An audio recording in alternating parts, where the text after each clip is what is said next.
Jim, how's your Dasein today, bro? It's doing well, man. As far as I know, we'll see. I'll have to hold it out over the niche to see how it's doing, which is what we'll get to today. Yeah. Um, Exactly. but hey, welcome back to the Great Dangerous Books, where rock and roll will never die. Right. Exactly. Exactly. Exactly. Right. The old way. The old way. The old way. Yeah. So, what are you reading this week? So this week I actually jumped into a Freud essay called "Thoughts for the Times on War and Death." Oh, very good. Just kind of Very had good. death like in my head because we were reading Yeah. Heidegger. Really good.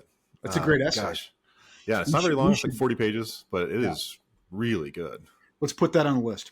We should do We that. will. Yep, Yeah. for sure. Yeah, especially his whole section on, or there's two sections in it. One is the delusionment of war, or of the war, Yeah. and gosh, it's so funny because what's going on in the news right now with Iran and all this other stuff, he just is so like he just hits it right on. Yeah. Have you ever read Baudrillard's "The Gulf War Has Never Occurred"? No, That may be the book for our time. okay, interesting. Yeah, That's awesome. let's put that on the list. By the way, Okay, it's a long list, man. it's long. That's good because Yep, we cannot let down our following of dozens. dozens exactly. Of dozens. How about you, man? What are you reading? I'm still working on C. Wright Mills' "The Power Elite," which, by the way, was a pretty good book for this week. Really? Oh yeah. Yeah. That's been my main read this week. Because now I've got Sartre behind me for the moment. Yeah. And so I'm going to get through that this weekend. And then I think next week I might start actually Adorno's critique of Heidegger on authenticity. So like, given what we've been doing today, kind of push that book up my list. Like I've been meaning to get to that one. So, Nice. Yeah. Nice. Is that one of his like a full book or is it an essay? He has a full book. I think it's called the Jargon of Authenticity. Very interesting. Wow. Yeah. So the whole thing's just on Heidegger's stuff. Yeah, it's on existentialism in general. Okay. So I think there's going to be a lot of pushback on Sartre. I think I'm not sure. I think he wrote this after Sartre's critique of dialectical reason, where he wants to put Marxism and existentialism together, right? So I think I think there's an attack there on Sartre in that too. So I've never read this book, so I'm excited about it. Yeah, that's awesome. So we'll do it. So yeah, so we're continuing on our boy Heidegger. I say our boy, but our thinker. What was the main takeaway you had from the first episode? Yeah, so man, there's so much. I think for me, what I would most want to remind the listener of is what role, because we're going to use that phrase Dasein ad nauseum today, right? And that's one, speaking the jargon of Heidegger, it's one of the things that drives people nuts about Dasein, right? Is that use of that term. Why not just say humanity? Why not just say the person? Why not say the human being, right? So I think that my big takeaway that we should like kind of have foregrounded is why Heidegger is interrogating Dasein in this book that's supposed to be an interrogation of being. Okay. And it's because there's always this problem that anytime you interrogate something, you're not interrogating being itself, but you're interrogating a being among beings. Okay. Mm-hmm. So I'm not going to learn what being is by inspecting my coffee mug, right? I'm not going to learn what being is, okay, by inspecting the tree in the yard. Okay. And also Heidegger would say, I'm not going to learn what being is by inspecting Homo sapiens. Okay. Because Homo sapiens, human beings as a biological, ontically distinct species of things, are beings among beings. Okay. But it just so happens, as far as we know, there's this coincidence between what he calls Dasein and human beings. Okay. But it's the Dasein that's worth looking at here, because what is Dasein? It's the being for whom being is an issue. It's the being, this would be an important word for us today, that cares about being, that gives a damn, to use John Hoglin's phrase, that gives a damn about being. And so he thinks there's an implicit I think I have often misused the phrase theory of being. It's not a theory. There's an implicit understanding of being in the way Dasein bees, right? In the Yes. way of being of Dasein. There's always an implicit understanding of Dasein, of being built within Dasein. And by investigating that, just how we get around in our ordinary everyday existence, our average existence, as he puts it, there's a clue as to what being is, at least for us as we understand it. And then maybe that begins a clue of what being as such is. Right. Yeah. Yeah, for me, it was really kind of, I mean, along with what you said, I really enjoyed the conversation around where he lands with the Enlightenment and why he had such a critique of it. Because honestly, I'm leaning towards him on that issue. To be honest, I think that he does have a really good critique of it. And then, but it's funny because it flows into sort of like a natural conservatism of some kind. But his was much more quasi-fascist, if not full-on fascist. We can't even go quasi, man.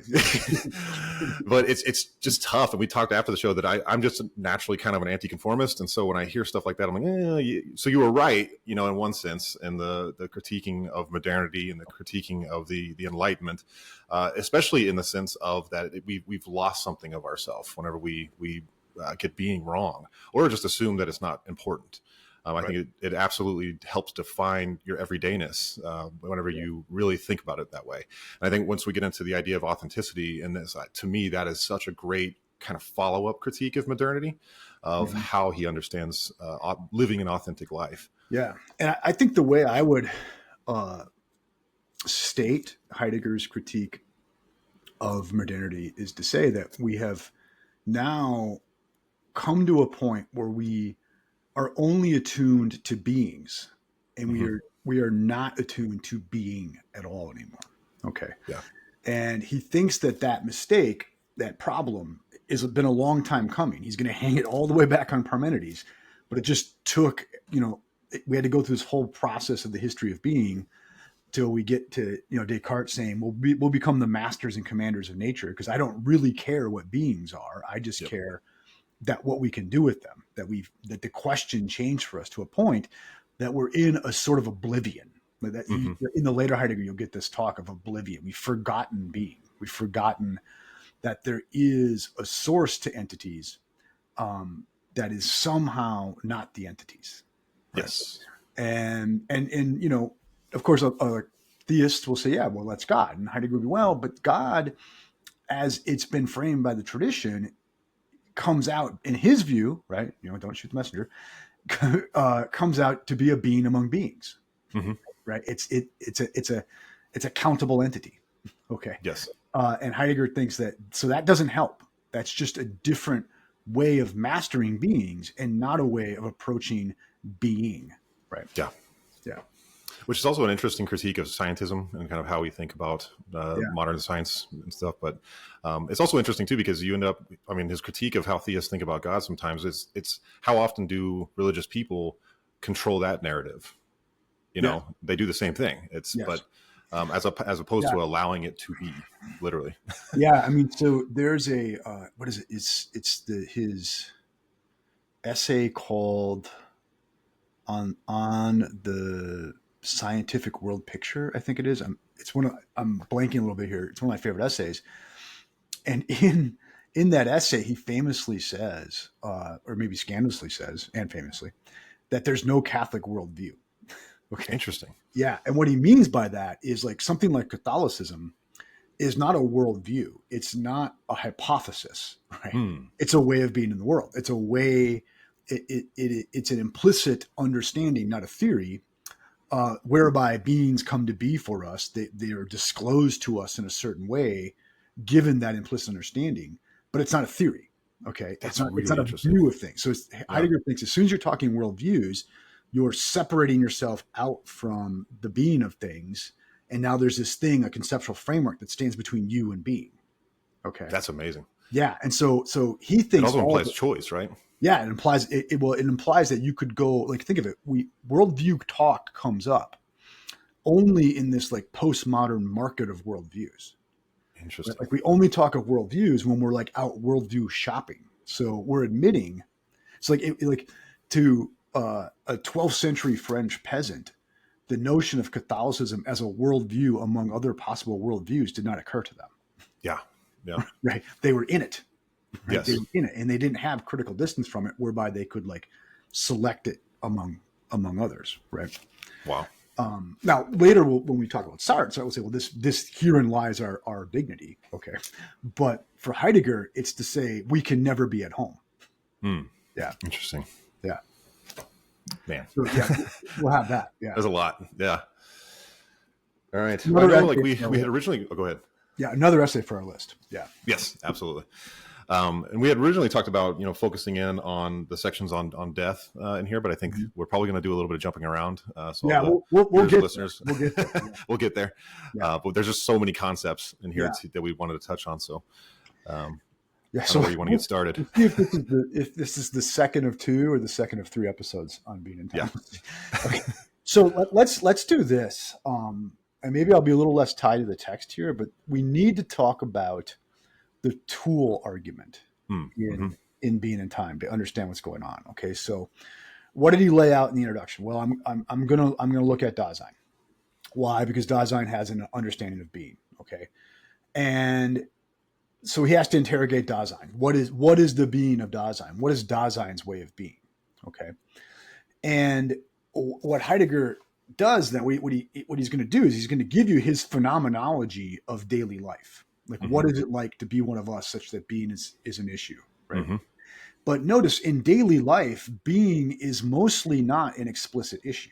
Okay, like you're not walking around, saying, my gosh, where did it all come from, right? Well, Right. I mean, weirdos like you and me do, because, Yeah. because we're not well. Okay, but normal people are not walking around, playing select a worldview because they want to get being right. They're too busy paying the bills, getting the kids to school, doing their job, doing their work, developing skills, ordering a hamburger, what have you, right? And daily life mostly plays out without any kind of theorization, right? It mostly plays out without any kind of critical distance. Okay. I just made a cup of coffee, and I'll guarantee you, I did not think explicitly about how to make a cup of coffee while I was doing it. Right. I just did the thing. It's just implicit in what I'm doing. Okay. So what Heidegger argues then is Dasein's ordinary environment. It calls it his environment. It's Umwelt. It's a round world. Okay. It's a world of equipment.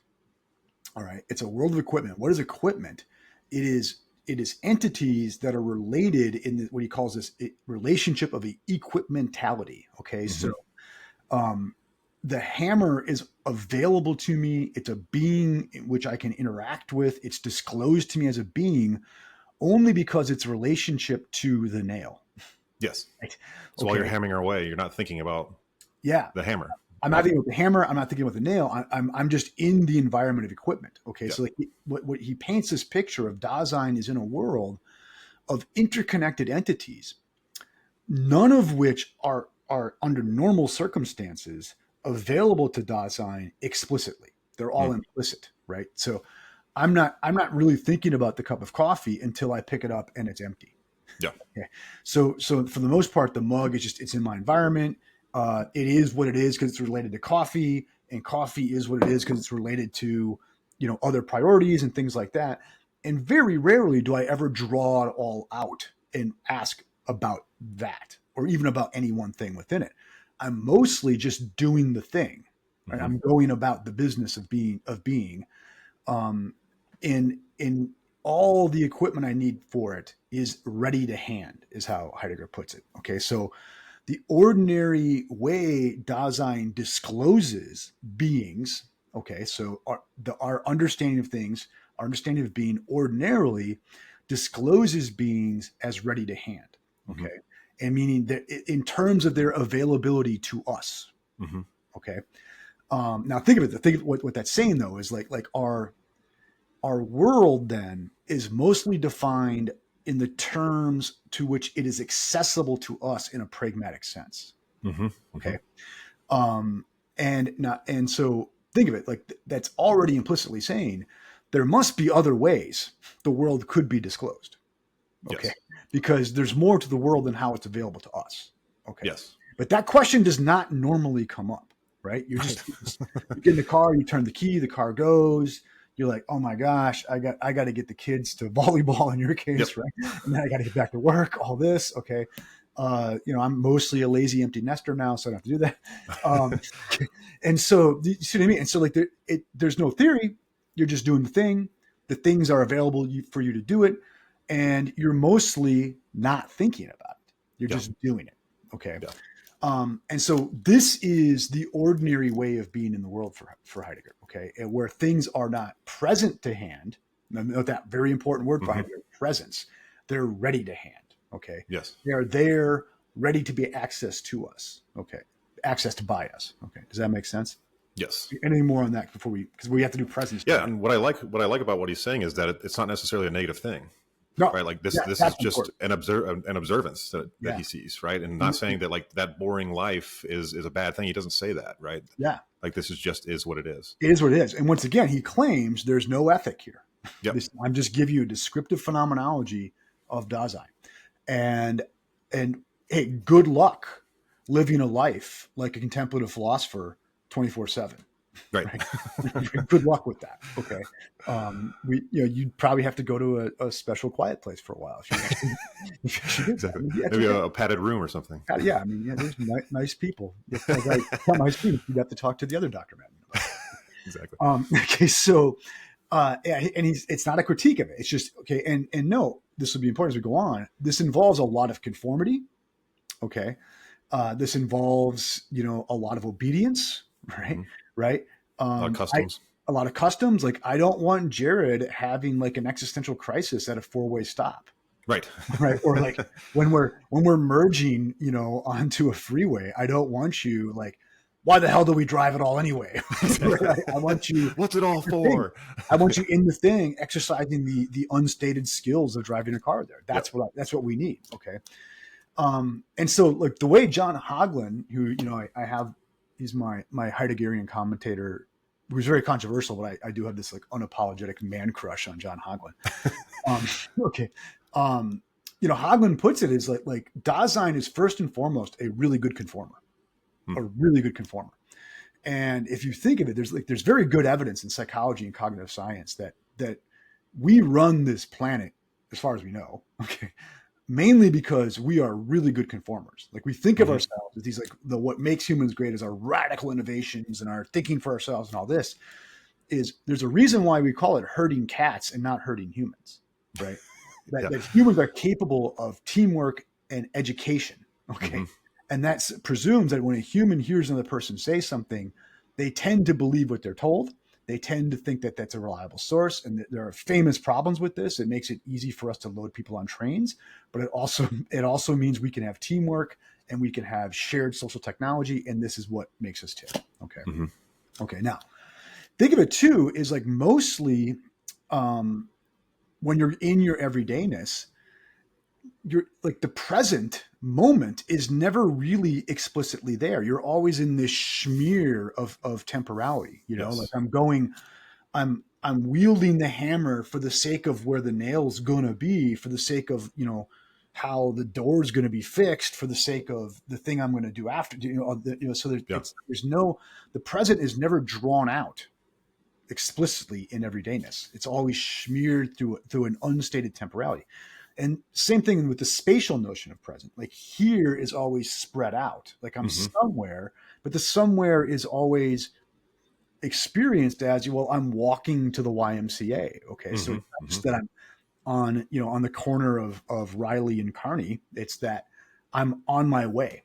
Yes. And in the temporality and spatiality is not even brought up into forbearance. Right. And our primary experience of space and time in that way, it's not in terms of minutes and seconds and meters, right? It's like, well, how long will it take me to get to the Y and then get back home in time to talk to Jared or something like that? Yeah. Or how far is the Y? Well, think of it like Heidegger's example is like the distance from the one village to the next for ordinary Dasein is about the time it takes to smoke a pipe. Yeah. Right. Or like this is embarrassing, but for someone of my generation, like 30 minutes means about the time of a sitcom. Yeah.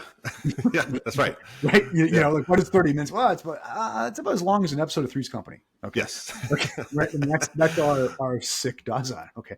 All right. Now, but there is a presence. Okay. But for Heidegger, it only comes up when something goes wrong. Okay, so I don't think about the hammer as distinct from its equipmental environment until it's broken or it's not there. Hmm. It's not until I say, "Where's that damn hammer?" that I think about like what hammers are, right? It's not until the hammer breaks and I'm gonna have to fix it till I think, "Lo, whither come the hammers?" You know, Exactly. it's only when things go wrong. It's only when, and this will be important, when the being of the hammer is contrasted with the nothingness of the hammer, Mm-hmm. right? It's only like being becomes explicit. Like, what is it to be? What is the meaning of the being of hammer? Only comes up when hammer fails as a being. Yeah. Okay. You only like you're most aware of your car when the damn thing doesn't start. Yep. And you're most concerned about like, what's a car? Why the hell do we drive anyway? Why are we on this like insane, petro economy roller coaster or all that? That Yeah. doesn't come up mostly until like you see the price of gas is insane. Yes. And suddenly like the gas is less accessible to you than it was before. It's when the conditions of accessibility break down that the thing comes into presence in an explicit way. That's really interesting too, because that from the experience of like getting sick, you Yeah. really are aware of time at that point, because you're like, oh my gosh, I've been sick for so long, I'm just Yeah. tired of it. But when you are healthy, you're not thinking about I'm thinking about it. how slow time can be sometimes. Like very rarely do you come to the end of a week of like great workouts and you're like, oh my gosh, I'm so glad I had the time to have Yeah. these like great workouts this week. And then the next week when you're sick, you're like, all you can do is like feel the absence of all the great workouts you could Yes. have had. Right. Exactly. You're like, Yeah. the point of our meathead experience. Yes. And because it's present by its absence. Yes. Right? It's presence by its absence. It's the being of the thing becomes an explicit issue. We have to theorize it. We have to think it precisely for Heidegger when it goes wrong. Yeah. Okay. And so this is going to be important. So note then, like being and nothing are going to be really importantly related now. Okay. Yes. And we can see this in Hegel. We can see this other people. Okay. We're going to see it in Sartre in different ways and all that. But right now I want to emphasize that the being of something becomes present only for Heidegger to the degree to which its nothingness has become an issue to us. Yes. Okay. So from there, do you want to jump into his theory on death and how that works with humanity, or do you want to? Because I'm really interested in his whole idea of conforming, especially when it comes to customs and traditions. The idea of like inauthenticity and authenticity between those. I think that's like really. Let's talk about the they. Let's talk about Dasein. Okay, because I think that's where you're going. Okay, so Heidegger then goes into, like, we're not like hundreds of pages. It goes into now his discussion of das Mann, which in German literally means the one. Mm-hmm. Okay, and what he means here is like das Mann. Like we say this in English. Well, what does one do at this sort of formal dinner, right? Mm-hmm. Or I just didn't know what one should say, following that kind of insult. Okay, and it's like we also more colloquially will say, just do what they do. Yeah. Right? Like you know what they're up to, right? You know what they say about that. Just say that, okay? And so what Heidegger is up to there, he's that's not critique, supposedly, but ordinary everyday Dasein does not have an individual self. Ordinary everyday Dasein has what he calls the they self. Mm-hmm. Okay. I mostly just say what they say. I mostly just do what they do. I mostly eat what one eats. I mostly, sleep when one sleeps.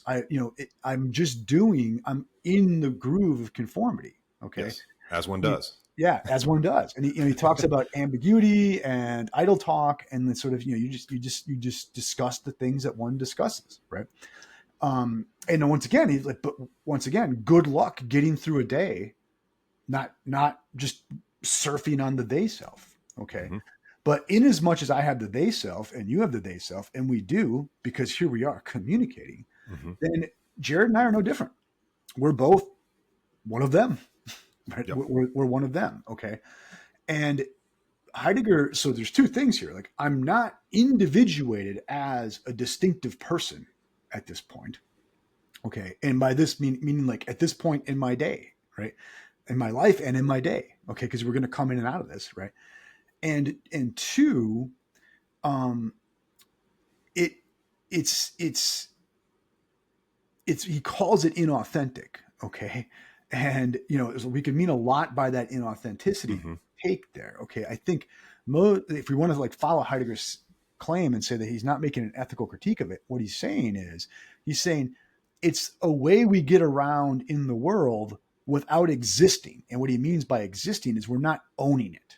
Yes. We're not saying we exist first and then whether or not something is ours is up to us, right? Yes. You're not owning it. You have no personal individual ownership of it because you're not a personal individual at this point.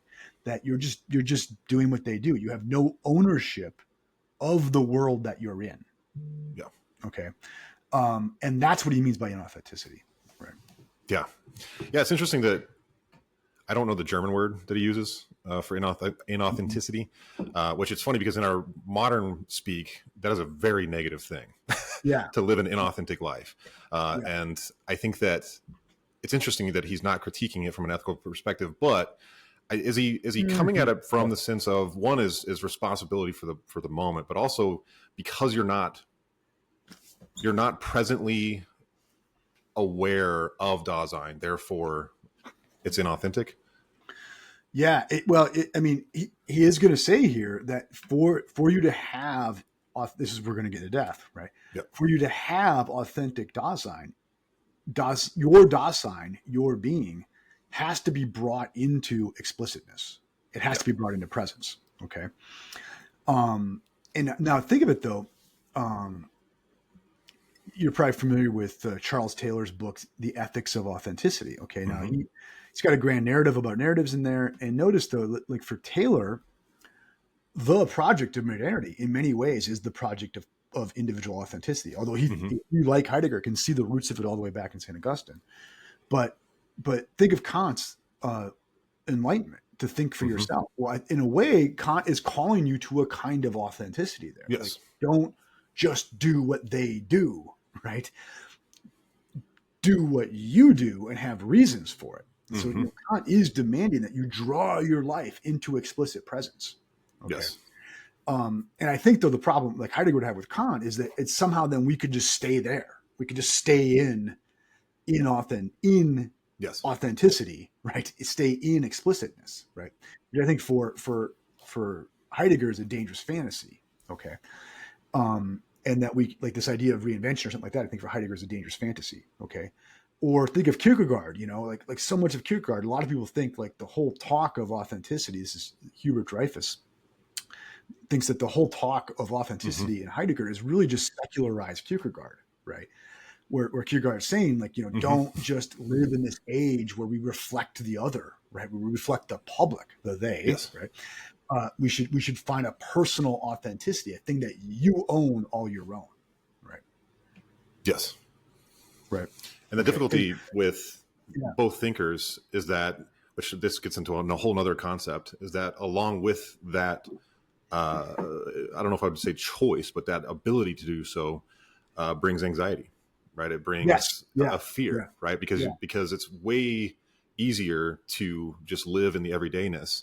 And to Heidegger's point, that's not a bad thing, right? But when you become a bit of a individuated person, more in the Kantian sense, then it brings anxiety because you realize what you really are and what you're not.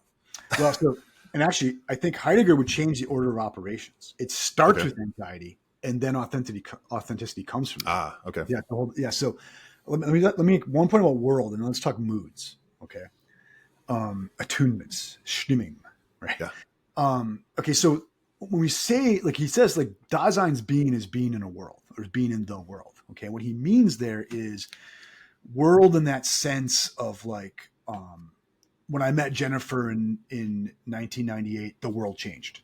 Mm-hmm. Right? It was a new, like, or I think maybe the best film ever made in this is Terrence Malick's The New World. Oh yeah. Okay, right. And where world is this system of related equipment Mm-hmm. bound by meaning. Okay. And so what is Dasein? What is it? It's a being that's always showing up in, is thrown into, this is the important notion for Heidegger, thrown into a world, which is an equipmental sense of meaning. Okay. Now, one of the things that discloses a world for, or structures a world for us so that it can disclose entities, Heidegger calls a mood, or at least in the translation we're using, it's called a mood, the German Stimmung. It could be attunement. Okay. Mm-hmm. Moods may be a little unfortunate because it makes it sound like it's an emotion, but it's heavier than that. Okay. So the example I always use to make this point is, if you're walking home on that like dark October night and you're feeling a little fear, you're going to notice things. You're going to notice like the rustle of the leaves. You're going to notice, that creepy guy across the street. You're going to notice, the sounds of the owls and all that. And that stuff is always there. Okay. But it doesn't come to the fore for you, except that you have this background sense of fear. Mm-hmm. Okay? So your fear attunes you to what's there. Mm-hmm. Okay? These entities come to the fore for you because of what's there. Okay. And so Heidegger's point is like, there's always a background that allows something to come into the foreground. Okay. But you can never really get to the background all the way. You can't bring the background completely into presence. Mm-hmm. Right? So there's always going to be this background mood that's disclosing beings to us in some way. Okay. And it's our moods that relate us to things such that we're in a world. Okay. What he's going to argue now, and kind of leading up to where you're going with anxiety, is the fundamental mood of Heidegger is care. Yeah. Okay. And the German is Sorge, Sorge here, I think it is. And care here has this like particular agricultural connotation to it. It's like to cultivate something. Mm-hmm. The way one cares for the crops, cares for the garden, cares for their children. They're rearing them, they're bringing them up. It's like fundamentally, and this is John Hagelin, is like, what it is to be one of us is to give a damn. Yeah. There's something we care about. There's something we want to cultivate. There's something we want to bring to the fore. There's beings that we want to bring to the fore. Okay. And that's what it is really to be a Dasein. It's to care. It's to give a damn. Okay. And now, but that's not our only mood. Yeah. Right. Okay. And anxiety. Okay. What is anxiety? Okay. So anxiety is not fear for Heidegger, because fear has a definite object. Mm-hmm. Okay. So fear is more of an emotion than it is a mood. Okay. Anxiety is this background sense that something's off. Yeah. He uses this wonderful German word unheimlich, which is like maybe the best German word. Okay. And which is translated as uncanny in various concepts. Like Freud has a brilliant essay on this. Okay. What's funny is I pronounced that Heimlich because I don't Yeah. I don't read German. Yeah, But I don't help but hear Heimlich maneuver. I don't pronounce it. Okay. So Well, your German's way better than mine. So unheimlich literally means unhomelike. Yeah. Unhomey, not at home. But it's got a weird connotation. It's like at home. It's not being at home. It's sort of like like Freud reads it as it's the family secret that we all know but we don't talk about. Okay. And I like that. So what does anxiety do? It's revealing to us that we're not really at home in the world. Yes. We have this world that we walk around in our everydayness, that we walk around in our they selves. And then at some point we get this creepy, uncanny suspicion that this is just bullshit. Yeah. Like we're not really as at home here as we like to believe we are, as we like to act that we are. Okay. So we have a sense, like the anxiety is like this sense that we've been play acting the whole thing. Yes. Did you see that? Which is the biggest narrative of your life, right? Like that's the overarching narrative that you're taught as a child kind of starts to break apart a little bit. Yeah. And what Heidegger's getting at here is you have this sneaking suspicion that all of this did not have to go the way it did. Mm-hmm. Whether it's my personal history, whether it's the history of my community, the history of my family, the history of my nation, the history of the world, it didn't have to go this way. Okay. which then means it's harder to just own it at that point. Yes. Or I shouldn't say that. Maybe it's wrong to put it. It's harder to just be comfortable in it. It's got Yes. an uncanniness to it. There's some secret that's being kept here about it. Okay. And so think of it like what we're leading to here is to go back to like what presence is for Heidegger. It's what comes up when the thing has been like held against the nicht, against the nothing. Okay. Yes. What is the thing that would force us to like see our lives in contrast with something else? Death. So as I was saying before our problems, with this realization of death, then I not only like I realize my world for the first time, okay, but I realize myself for the first time. Like I have a contrast to myself. So I become authentic, individuated Dasein because I embrace the fact that I am mortal, right? And it's not just for Heidegger. It's not just like, oh, someday I'm going to die. It's not just that. It's not this sort of stoic acceptance of death. It's to realize what we are in our being is the being who is finite and knows it. Okay. He says only Dasein dies. Other organisms suffer demise, but only Dasein dies. In that sense, it's like we know it's coming. Right? Yes. And that knowing it's coming is constitutive of what we are. Because then now this helps us understand care. Because what is like, would there be anything you'd care about if we weren't mortal? Right. Okay. Like what ultimately, what makes me care so much about my children is I know they're mortal. Yes. What makes me care so much about my wife is I know she's mortal. What makes me care so much about my own life is I know it's mortal. Like the whole notion of cultivation, care only makes sense in this context of mortality. Okay. So we can't own it. We can't own our mode of care. We can't own our way of being in the world until we accept its finitude for Heidegger. Yes. And only then does it come into presence. Only then do you become an individual. Only then do you see your cultural Dasein as a distinctive thing. Yes. Right. Would he say that brings even more meaning into the everydayness when you become aware of that? Yeah. Or is the everydayness always the everydayness? Does that change in pitch? Yeah. So, I mean, here you are. He calls it the Ausblick, the flash. Okay. It's like the wink of the eye. So here you are, you know, you're walking to work again and, you know, thinking good thoughts about going to work, of course. But you're ordinary every day. And then for whatever reason, you're like, oh my gosh, I'm going to snuff it. I'm going to die someday.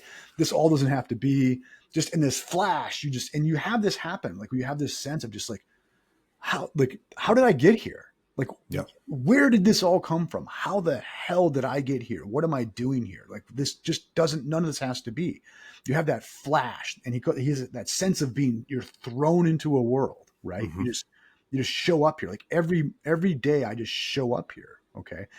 And you have this sense like, okay, this doesn't have to be. All right. And you have that moment, almost like vertigo moment. We've all had this, right? Yeah. And then you have your little panic attack, right? And then you walk upstairs and go to work. You slip back, you have a moment of authenticity and you slip back into everydayness. It's funny how some of that reveals itself too, because like I remember, so growing up in Texas, you know, normal Texas culture, small towns, lots of football, lots of guns.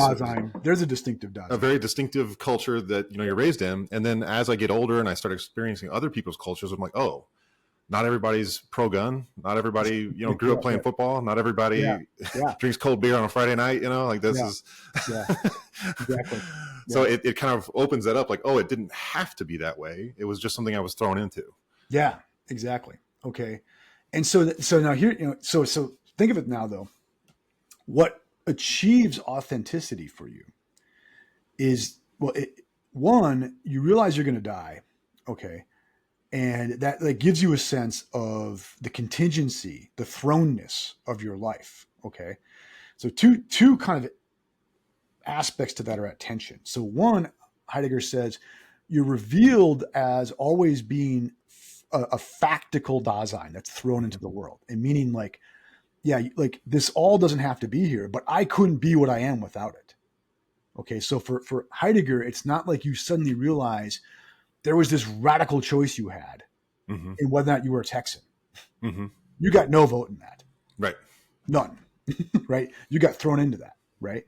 And I didn't even say like you now have no vote in whether or not you married Jess. Right. But that is constitutive of you. Mm-hmm. Like you have no vote in that. Like that is factical Jared right there. You're thrown into that. Here you are. That's it. That's yours. Okay.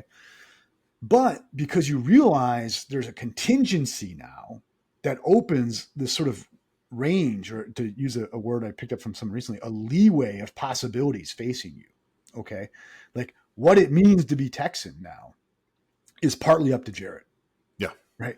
What it means to be married to Jess is partly up to Jared. Jess gets a vote too. Rest of Texas gets a vote too. Right. Mm-hmm. Okay.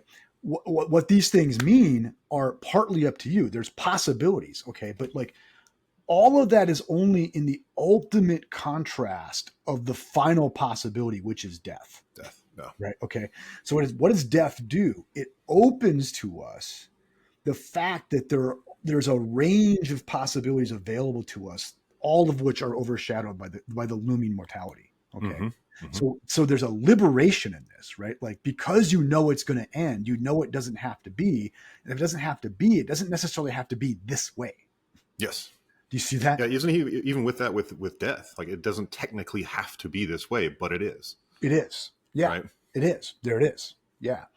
You see, so like for Heidegger, like you have to be careful with freedom in Heidegger because it's not this voluntarist thing. You're like, he's the most you cannot declare yourself a chicken guy ever to be. Right? Okay. So you can't just right now and just like erase the factical reality that you're married to Jess. You can't erase the factical reality that you're a Texan. That is the world. That is your world. Okay. But now you realize your commitment to it is partly constitutive of that world. Mm-hmm. Okay. Because of the contingency that's slipped in here. And you know that it doesn't have to be. If it's going to be, because you know it doesn't have to be, because it too faces death. So like if it's going to be, you have to own it. Yeah. Okay. So what he calls this, he defines authenticity in terms of what he calls anticipatory resoluteness. Okay, which I'm sure sounds much better in the German. Okay, anticipatory resoluteness. So like you're anticipating, you're looking to the future, you're in time, you're in a history, you know it's going somewhere. Okay, where it's going is death. Okay, but it's going somewhere. All right, and it's resoluteness because you now have to resolve. Right, like I'm making the resolution to own the world that I'm thrown into. Yes. Right. So it's like you're on your way to work, you have your anxiety attack, right, in the best of Heideggerian senses, and you're like, yeah, damn it, and I'm going back and I'm owning it now. Yes. I'm going to go back into the everydayness and I'm going to own it, right? I'm going back to it. So I can't help but in the back of my mind think about politically speaking, then it makes a lot of sense to be a nationalist. Right. National, yeah. Because to me, like there's a really positive aspect of this, which is I do want to be an authentic self. I do want to nationalist that rhymes with Fonzie. Exactly. Exactly. Because you if you're owning your spatial reality and your culture, you're going to own it all the way. All the way. Even if that means you have to force it. Like, you know what I mean? Like that's the reality of it. But the individual side of it, I do appreciate. I think that's a great kind of way to see your life. It's part of what this whole podcast is like own it, think for yourself, go into that reality. Yeah. But when you put that on a national cultural scale, politically speaking, you could probably run into some problems. You might want to make Germany great again. Exactly. Right? For some conformity. I mean, that's let's own it. Yeah. And what he's, because for Heidegger, and there's some moments in text where he's like, look, it's like it's the life of the Volk. Right. Yeah. And so what we need to do is like resolve and own what we are, what we really are, right? And own it unto death. Like you know what I mean? Like, and so you can see why like that notion of we're going to like resurrect a kind of commitment to our culture and our people made sense to this guy. Okay. Yes. It made sense to this guy. And, and also like on the one hand, you've got these like kind of this like radical left who's saying, we're going to burn this whole thing down and start over. Okay. The other hand, on the other hand, you have like Western capitalism seeping in saying, hey, we don't really need commitments. We just need markets. Right. Mm-hmm. And Heidegger's saying, no, those are to undermine the possibility of being, in his view. Okay. And so he takes this option of like, no, we need to double down on what we are. Yes. Right? Yeah. All the what, but notice it's funny though. Like we're admitting what we are is just what we just so happen to be. Yes. But we will own that. It's interesting too, his section on the historical aspects of Dasein. That I mean, your time and space and what you're in is an offshoot from what's happened over the many millennia before you. Right. Right. But that's what you're in. You're in it. Right. It's not something that you can cultivate and create out of nothing.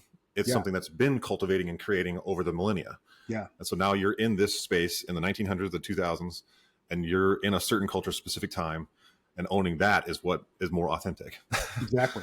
And and he has this notion of conscience that comes up, conscience in the fall, and he's really influenced by Augustine here. Okay. And so like once you experience anxiety, Heidegger thinks like he calls it the call of conscience, right? And it's that you have this sense that whatever's going on here is partly your fault. Mm-hmm. Okay? Because you're because it's you as a Dasein do participate in it. Like you're doing something. Okay. And think of it like once anxiety hits and death hits and you see the contingency of things, you realize whatever possibility you're in, there were other paths that could have been taken. Yes. Okay. So it's like when you realize the variety of possibilities, even though the ultimate possibility is always death, you realize there's this variety of possibilities. There's a conscience now. This is when again, like, okay, are you really saying there's no ethics here, Heidegger? Right? Like there's a call of conscience now that something must be done, right? Something must be done because things have already been done, right? And these things that were done are contingent. They could have gone otherwise. They didn't have to. The decisions that were made did not have to be made. And so now it's on you. You have a sense of responsibility, right? And what he calls the fall is to fall back into everydayness in an unreflective way. Yeah. Right? Like there's always going to be this tendency to just fall back in, to not own it, to not own it, to not own it. Right? And it may be like in fairness to Heidegger, just sort of like a vulgar conformity to something like the Nazi Party. That's a fall. Okay. And maybe it's like our desire to be authentic and our desire to like see the contingency of our possibilities is what might have saved people from that vulgar conformity to a truly awful thing. Okay. That call of conscience that, but it is on us. It is like wherever this Dasein goes, it is our doing. Yes. Right? And we do have something like agency here. So to me, that sounds like an ethical argument, right? It's so for him to say that's not because to me, if you're owning it amorally, that to me is kind of a scary thing. Yeah. Or I think what he means is it's like, it's not up to me, phenomenologist, to evaluate this. Okay. I'm just giving you the ontological structure of what it is to be. Yeah. Right. And what you all do with that ontically, right?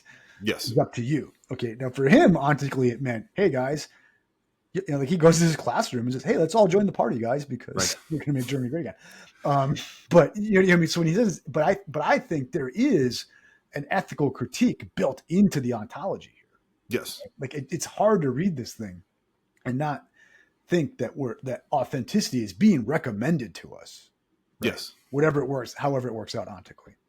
Yeah. And I think too that the concept of sorge or care definitely applies in this arena as well, of like you are now called to cultivate those things that you're thrown into, right?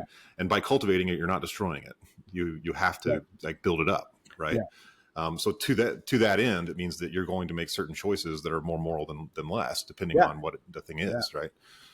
Yeah. And so you think of it, for Heidegger, when when you have your midlife crisis now, like you have your existential crisis, you're walking to work, right? You realize the contingency of things. You feel you realize there's other possibilities in all this.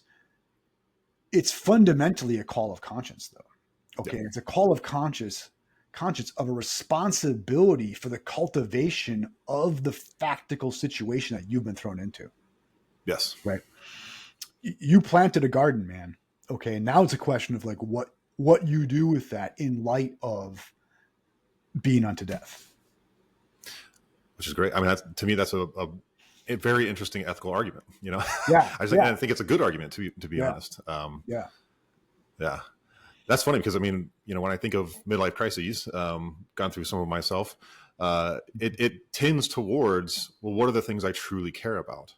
What are the things I really want to be? You know, what are the decisions I've made that I need to kind of like aim a different direction a little bit, you know? And it doesn't have to mean you're going to reinvent yourself. Exactly. In fact, for Heidegger, that's to like undo yourself and probably just leave you as a greater prey to the they self, right? So like, yes. You know, when you turn 40, if you go out and get the convertible and the girl half your age and all that, that's just vulgar conformity to the sort of like the terrible cultural standard, right? I mean, that's all that is. Yeah. That's kind of to concede the game to capitalism, right? Yes. Whereas what Heidegger's talking about here is to come through the crisis would be to like say, I didn't pick this life, but I made it. Yeah. And so I'm going to cultivate it. Yeah. Yeah. Yeah. And that's kind of how I've always felt about Heidegger's. Like, it's like terrible politics, probably. Yeah. Not probably, it is. Okay. To be clear, but at the level of the personal, I have always, you know, for like 30 years found it pretty compelling. Yeah. Yes, absolutely. Yeah. I think even on a small scale, like communities cultivating their culture is a good thing. I think that, you know, without forcing it or without, you know, getting into the other fascist arenas. But to me, it would be a sad thing to see Texas lose its flavor. You know what I mean? Like I want Texas to be Texas. So if it loses that, then to me, something pretty major has been lost because that's part of my Dasein, right? I grew up in Wisconsin and I think there is a Wisconsin Dasein, and I love to go home and see my sister. Yes. And re-immerse in what I am. Right. Exactly. You know, exactly. And I'll think of it. So like think of Disney World is the absolute apotheosis of this. Right. Yeah. I mean, it's like, what do you have? You have like an utterly constructed experience of a culture. Yes. Of like bad caricatures of culture, or there's a shopping district near us, Berry Road, that's sort of like trying to give you the sense of a small town. Yes. Right?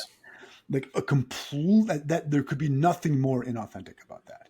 Right? Yeah. And Heidegger will look at that and say, now we know you're nihilists. Okay. It's the idea that you're like you're going to like just go ahead and like get us some Dasein by our own design, right? And build it up from the ground, or we're going to have like a subdivision, right? That's going to like reenact the Dasein by our own design. Heidegger would say not only is that like utterly chimerical, but it's completely nihilistic. It is to lose touch with being, because being it becomes available to us partly in what we do, but partly in it's showing up, like against our terms, right? Like we have to be thrown into it. Yeah, it's interesting too. Kind of a critique of capitalism in this sense is that, you know, you go on a road trip from one coast to the other in this country, you're pretty much going to see the same about 5 or 6 restaurants and stores in every single town. And so there's no like, you know, G.K. Chesterton used to talk about like, I don't want to have the same cheese in London as I do in Paris. Yeah. You know, I want to experience something different. When I was in college and like early grad school, you know, buddies of mine and I would just like load up a car and go on a road trip and like, let's go see what like a dive bar is like in Oklahoma. Yeah. Right? You know what I mean? I'm sure you've been there, but where you go, they're pretty rough. Yeah, exactly. And the thing is like you would go places and there'd be like just cheap, crummy regional beers, right? Yeah. And I remember like at gas stations, there'd be like different brands of cheap, crummy chips. And of course, all of that's like superficial and silly, but there was real difference from place to place, so that Yes. there were actually different places. Okay. This is like in later Heidegger, he's very worried about how the far away becomes near and the near becomes far away. And like there's a complete collapse of all distantiality, he calls it. Interesting. Okay. Like all places become one place. Yeah. Okay. And think of it now, like I'm struck, like I go to a gas station, it doesn't matter if it's here in Kansas or if it's in, Boston, it's the same things. It's the things that become uniformly the same, such that you start to lose local distinctiveness. Right. Yes. Yeah. I can tell you, I saw a ton of McDonald's in Amsterdam. Yeah, exactly. Right. Yeah, exactly. Like, it's when like what's like I used to say to my students the Jim Gaffigan line about it's all McDonald's now, man. Right? It's a pretty good Yeah. Heideggerian critique, actually. Yes. Yeah, Yes. yeah, right. That's awesome. Well, did you have anything else you want to touch on? No, that was probably irresponsibly too much, but that's sort of our way of things here in the Dangerous Great Books. That's right. That's right. And then next week we'll get ourselves in trouble with Sartre. We'll start. Yeah. Cool, man. Well, great episode. And we'll find out finally, is Jared a Heidegger guy or a Sartre guy? Right. We'll see. Yeah. Albans or Beatles. They're both rock and roll. Exactly. Very different things. Yeah. Exactly. Yeah. Cool, man. Well, all our listeners and viewers, you know what to do. Hit the like button, subscribe, share, send it around. Starting to see some comments on our YouTube videos. Love seeing that. And if you have any other recommendations, we'd love to jump in. So let us know. Please do. Remember, always own the like button resolutely. Exactly. Resolutely. We need you. Exactly. Cool. All right, man. All right, Jared, it's good fun. Thank you, man. See you.